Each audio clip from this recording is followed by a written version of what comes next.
ఎంతో రుచిగా ఉండేటువంటి ఆవిరి కుడుములు రెసిపీని షేర్ చేస్తున్నానండి. ట్రెడిషనల్ రెసిపీ చాలా చాలా ఎమ్మిగా ఉంటుంది. ముఖ్యంగా కొత్త ఆవకాయతో భలే ఉంటుంది అనమాట. దాని గురించి రైస్ ని వాష్ చేసేసుకుని వాటర్ అంతా డ్రైన్ చేసి కొంచెం ఆరిన తర్వాత ఈ విధంగా గ్రైండ్ చేసుకుని పెట్టేసుకున్నామండి. ఇంకా దీన్ని జల్లీడు పట్టడం అట్లాంటిది ఏం చేయని అవసరం లేదు. తర్వాత ఒక గిన్నెలోకి ఒక గ్లాస్ రవ్వకి మనం 2 గ్లాసులు ఇక్కడ వాటర్ వేసుకుంటున్నాము. ఇది వేసేసుకున్న తర్వాత ఇంకా దీంట్లో రుచికి సరిపడా సాల్ట్ వేసేసుకుంటామండి. అదేవిధంగా ఒక టీ స్పూన్ జీలకర్ర, ఇంకా ఒక టేబుల్ స్పూన్ వచ్చేసి పచ్చిశనగపప్పు, ఒక టేబుల్ స్పూన్ వచ్చేసి పొట్టు పెసరపప్పు యాడ్ చేస్తున్నానండి.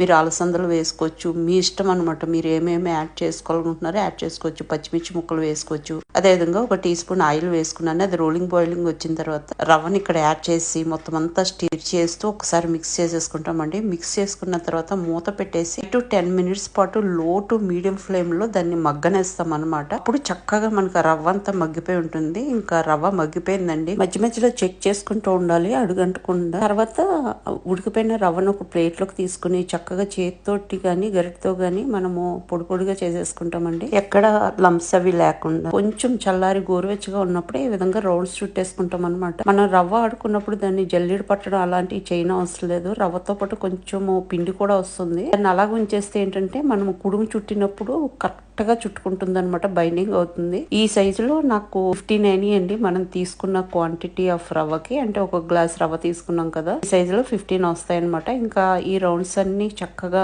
మనం చేసేసుకున్న తర్వాత, అంటే కుడుములు చేసేసుకున్న తర్వాత మనం ఇంకా దీన్ని ఇడ్లీకి ఎలాగైతే స్టీమ్ కి పెట్టేసుకుంటామో అట్లా స్టీమ్ కి పెట్టేసుకుంటామండి. కుడుములన్నీ రెడీ అయిపోయి చేసుకోవడం. ఇప్పుడు నేను స్టీమ్ కి పెట్టేసుకుంటున్నాను. ఒక బౌల్ లో కింద వాటర్ వేసేసుకుని ఇడ్లీ రేకులు ఉంటాయి కదండి, దాంట్లో మనం చేసుకున్న కుడుములన్నిటిని వేసేసుకుని 10 మినిట్స్ పాటు మనం స్టీమ్ కి ఇచ్చేస్తాం అనమాట. ఆఫ్టర్ 10 మినిట్స్ మన కుడుములు పెర్ఫెక్ట్ గా రెడీ అయిపోయి ఉంటాయి. ఇక్కడ బ్రేక్ అవడం గానీ అట్లాంటిది ఏమి ఉండదు అనమాట. ఇంకా వేడి వేడిగా సర్వ్ చేసేయడమే. కొత్త ఆవకాయతో భలే ఉంటుందండి. ఆవకాయ కాదు అంటే గనుక కొబ్బరి చట్నీ లేదా అల్లం చట్నీ ఇలాంటి వాటితో సూపర్ గా ఉంటుంది. కానీ ఫస్ట్ ప్రిఫరెన్స్ అయితే మాత్రం కొత్త ఆవకాయనండి. వేడి వేడి కుడుముని ఆవకాయ పచ్చడితో నంచుకుంటూ తింటే అదే కొత్త ఆవకాయతో అసలు కాంబినేషన్ సూపర్ ఉంటుంది అనమాట. డెఫినెట్ గా ట్రై చేసి చూడండి ఫ్రెండ్స్. చాలా చాలా బాగుంటుంది. ఇది ఎప్పుడైనా చేసుకోవచ్చు.